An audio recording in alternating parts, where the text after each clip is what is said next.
अस्सलाम वालेकुम। Welcome to AU के अटेक्स। आज एक शॉर्ट टॉपिक के साथ हम एक वीडियो बनाने जा रहे हैं जिसके अंदर आज हम डिस्कस करेंगे कि फॉरेक्स के अंदर तो बहुत सी करेंसीज होती हैं और उनके जो एसेट्स के जो निक नेम्स होते हैं वो क्या होते हैं। समटाइम बहुत से स्टूडेंट्स ने मुझसे सवालात भी किए और इस दरमियान पूछा गया कि ये कि बताइए कि लूनी क्या है, और हमें इस बात की समझ नहीं आती। तो असल में बेसिकली जो प्रोफेशनल ट्रेडर्स होते हैं इनकी जो अपनी मेंबर की जो कम्युनिटी है, फॉरेन एक्सचेंज कम्युनिटी जो होती है, उसमें एसेट्स को कोड नेम्स के जरिए पूछा जाता है और उसके मुतालिक बात की जाती है। जैसे कि आपने कभी सुना होगा इस बारे में कि जैसे कोई फंडामेंटल न्यूज आती है और उसमें लिखा होता है कि cable is struggling to regain stability. अब ये एक जुमला है, हालांकि एक फंडामेंटल नॉलेज, एक आपको एक न्यूज आई है कि केबल जो है वो बेसिकली स्ट्रगल कर रहा है अपनी स्टेबिलिटी को रीगेन करने के लिए। अब ये कोई भी ऐसी जगह है जहां पे मार्केट जो है करेक्शन फेज में है और उस करेक्शन फेज के बाद दोबारा इंपल्सिव होना चाहती है। तो एक फंडामेंटल न्यूज है, मगर एक नए बिगनर को या एक नए स्टूडेंट को बिल्कुल इस बात का नहीं समझ में आती कि ये केबल है क्या। तो आज हम इसके ऊपर डिस्कस करेंगे तमाम तर जितने भी निक नेम्स जो मेजर करेंसीज हैं उनसे रिलेटेड, उनको आज थोड़ा सा मैं आपको डिस्क्राइब करता हूं। चलते हम आगे बढ़ते हैं। निकनेम्स जो कि बहुत से मोस्ट पॉपुलर करेंसी पेयर्स हैं उनमें सबसे पहले तो यूएस डॉलर का नाम आता है। यूएस डॉलर को ग्रीन बैक और बक के नाम से कहा जाता है। आपने अक्सर सुना भी होगा, फिल्म वगैरह के अंदर भी सुनते होंगे, जब आप मूवीज वगैरह देखते हैं तो उसमें बक्स के बारे में जिक्र होता है। और या कभी कभार वैसे ग्रीन बैक का इतना जिक्र नहीं हुआ, लेकिन मार्केट के अंदर जब आप प्रोफेशनल ट्रेडर्स के साथ कोई बात करें तो वो ग्रीन बैक का जिक्र आता है, या कोई न्यूज अगर कोई देना चाह रहा है तो उसमें वो ग्रीन बैक का जिक्र कर रहा है। एक नए बिगनर को बिल्कुल आइडिया नहीं हो पाता कि ग्रीन बैक है क्या चीज। तो इसके ऊपर हम इसको अभी लेटर ऑन पूरा डिस्कस करेंगे, लेकिन सबसे पहले हम इनके नामों को समझ लें कि इनके जो निक नेम्स हैं वो बेसिकली है क्या। ग्रेट ब्रिटेन पाउंड, जो ब्रिटिश पाउंड है, इसको स्टर्लिंग कहा जाता है। अब इसी तरह अगर ग्रीन बैक बक और स्टर्लिंग को मिला दिया जाए और एक एसिड का नाम बनाया जाए तो जीबी यूएसडी, बेसिकली जो कि British pound versus US dollar pair है, उसको केबल कहा जाता है।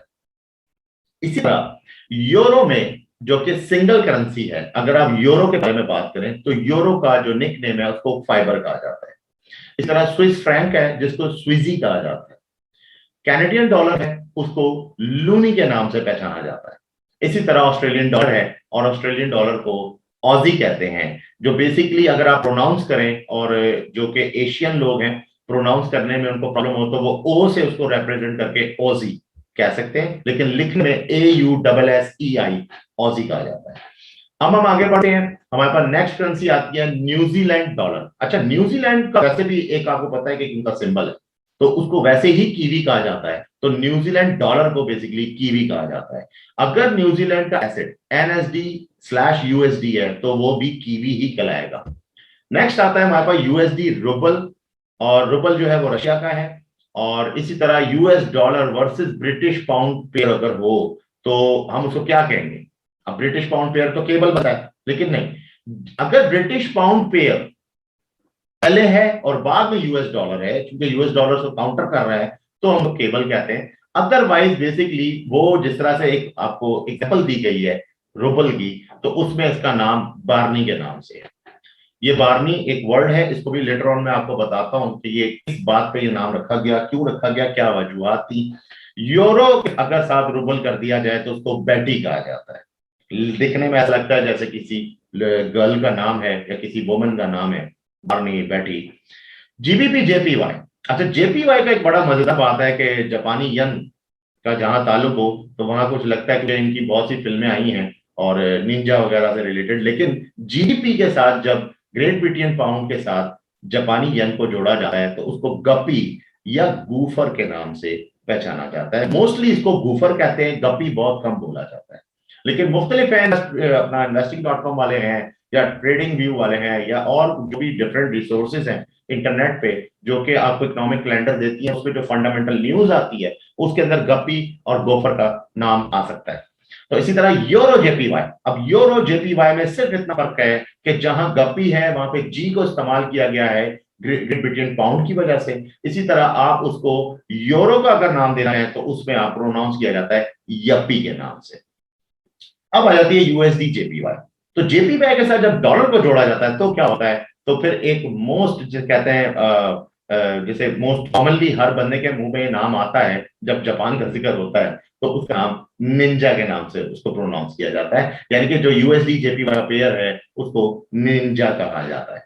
अब आ जाते हैं यूरो जीबीपी, यानी कि खुद बताते खुद यूरो और साथ में ब्रिटिश पाउंड पेयर, तो इसको यूरो जीबीपी के एसेट को चल के नाम से प्रोनाउंस किया जाता है।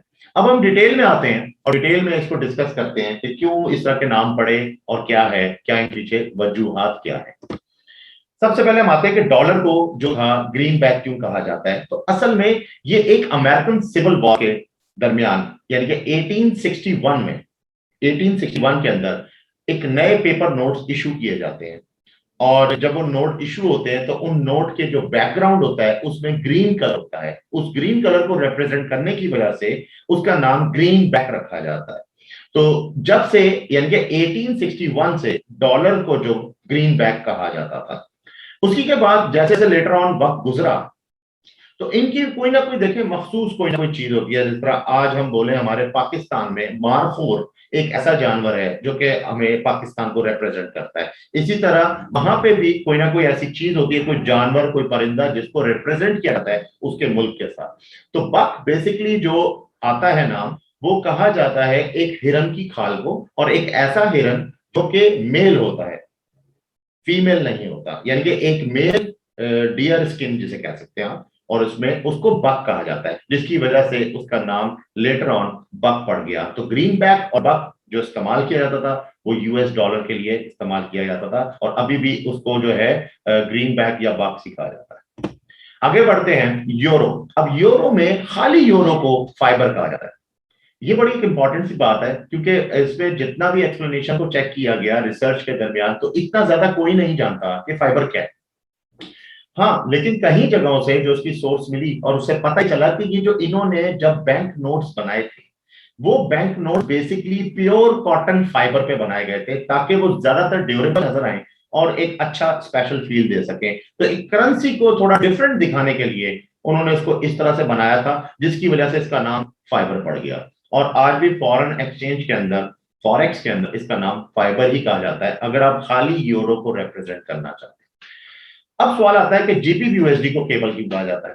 अब जीबीयूएसडी जो है, इसकी तारीख ये बताती है कि एक केबल डाली गई थी 1858 में, जो कि न्यूयॉर्क को कनेक्ट करती थी लंदन के साथ, और वो इसलिए डाली गई थी कि टेलीग्राफ के जरिए जो है ट्रेडिंग डेस्क को इस्तेमाल किया जा सके, यानी कि आपस में ट्रेड किया जा सके।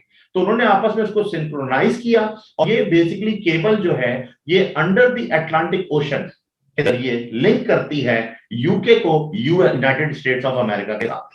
तो इस वजह से इसका नाम केबल ही डला।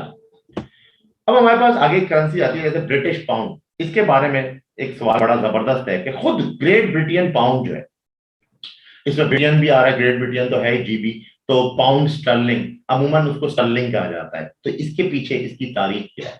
बेसिकली एक वर्ड, ये जो स्टर्लिंग इन्होंने यूज किया है इस निकनेम के अंदर, इसकी एब्रिविएशन जो है वो इस तरह से इन्होंने बताई है कि एक वक्त था जब 1 pound of sterling, sterling basically एक सिल्वर के कॉइन का नाम था, एक सिल्वर का कॉइन जब उसकी वैल्यू एक ब्रिटिश पाउंड जो कि नोट के जरिए अब बन चुका है, कि नोट में आ चुका करेंसी नोट के अंदर, तो उसके जब इक्वल हो चुकी थी तो उसको लोगों ने उसको स्टर्लिंग ही कहना शुरू कर दिया। तो आप अमूमन उसको पाउंड स्टर्लिंग ही कहा जाता है, और अभी भी बहुत से लोग उसको बैंक्स वगैरह पाउंड स्टर्लिंग ही कहते हैं। नेक्स्ट आता है हमारे पास कैनेडियन डॉलर। अब कैनेडियन डॉलर जो है उसको लूनी कहते हैं। लूनी सुनने में ऐसा लगता है जैसे कोई कार्टून्स के अंदर जो भी एक लूनी टून होता था, तो ये कोई जानवर है, परिंदा है, क्या चीज है, ऐसा कुछ लगा है। तो बिल्कुल ऐसा ही है। इसके अंदर जो इसका कॉइन था, उस कॉइन के अंदर एक इमेज था एक परिंदे का, जिसको लून कहते हैं। और ये लून बहुत ही ज्यादा पॉपुलर स्पीशी है जो कि कनाडा के अंदर पाई जाती है, जिसकी वजह से वो अपने मुल्क की रिप्रेजेंटेशन अपनी करेंसी में लून के जरिए देते हैं। नेक्स्ट आगे हमारे पास आता है न्यूजीलैंड। न्यूजीलैंड मोस्टली लोग, काफी लोग जानते हैं, कीवी के नाम से मशहूर है। इनका भी मामला कुछ इसी तरह से है, और इसके अंदर भी जो नेशनल सिंबल की रिप्रेजेंटेशन है वो यूं की जाती है कि एक परिंदा है जिसका नाम है कीवी। हालांकि हम एक फ्रूट खाते हैं, और आपने कभी कीवी फ्रूट को देखा हो तो वो भी बिल्कुल इसी तरह से होता है कि वो ब्राउन कलर में होता है, और उसकी स्किन जो होती है वो फरी फरी सी होती है, और वो उड़ भी नहीं सकता, जस्ट लाइक अ कीवी फ्रूट।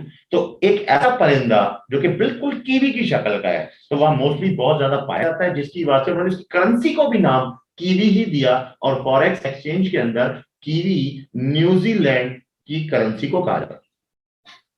एक और बात बताता चलूं, न्यूजीलैंड यूएसडी दोनों को मिला के भी अगर एसिड पेयर बोला जाएगा तो उसको बेसिकली कीवी ही कहा जाएगा।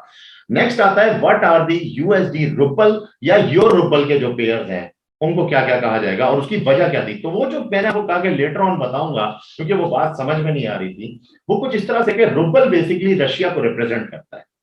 और रशिया में जो मोस्ट नोन जिसे कहते हैं फ्लिंट स्टोन, जिनका नाम बहुत मशहूर है, तो फ्लिंट स्टोन के जो नेबर थे, वो नेबर में उनका नाम उनकी फैमिली में जो आता है वो बार्नी और बैटी आता है। तो इसलिए यूएसडी रूबल को बार्नी और यूरो रूबल को बैटी कहा जाता है। और यही इसकी जो है, अगर आप इसको गूगल भी करें तो फ्लिंट स्टोन फैमिली में आप उनके नाम बाकायदा दिख जाएंगे। नेक्स्ट आता है लास्ट हमारे पास कि क्यों यूरो जीबीपी को चैनल कहा जाता है। चैनल की लॉजिक बड़ी इंटरेस्टिंग है और वो ये है कि बेसिकली यूरो और ग्रेट ब्रिटेन पाउंड यानी कि यूरोप और बर्तानिया को आपस में मिलाया गया होगा किसी चीज के जरिए, तो वो बेसिकली एक चैनल टनल है। एक ऐसी टनल है जिसको चैनल टनल कहा जाता है और बड़ी मशहूर है। तो उसको चैनल और टनल को मिला के एक वर्ड चैनल बनाया गया और यूरो जीबीपी को फॉरेक्स की दुनिया के अंदर चैनल के नाम से रिप्रेजेंट किया गया। ये छोटी सी इंफॉर्मेटिव वीडियो मैंने एफएक्स की तरफ से बनाई है, आपको रिप्रेजेंट की है। आगे जो लोग चाहते हैं, हमारे क्रैश कोर्सेज भी चल रहे हैं, हमारे फास्ट ट्रैक के कोर्सेज चल रहे हैं, वो सब आपको लिंक में डिस्क्रिप्शन नीचे मिल जाएगी। चैनल जो लोग नए हैं उसको सब्सक्राइब कर लें, इसको लाइक करें और दूसरों को भी शेयर करें। और मुझे प्लीज कमेंट में भी बताइए अगर आपको कोई भी ऐसा कोई क्वेश्चन या कोई ऐसी चीज है जो प्रॉब्लम करती है तो उसके ऊपर, ताकि वीडियो बना के आपकी रहनुमाई की जा सके। अब तक के लिए इतना ही है, बहुत बहुत शुक्रिया, अब ख्याल रखिएगा, अल्लाह हाफिज।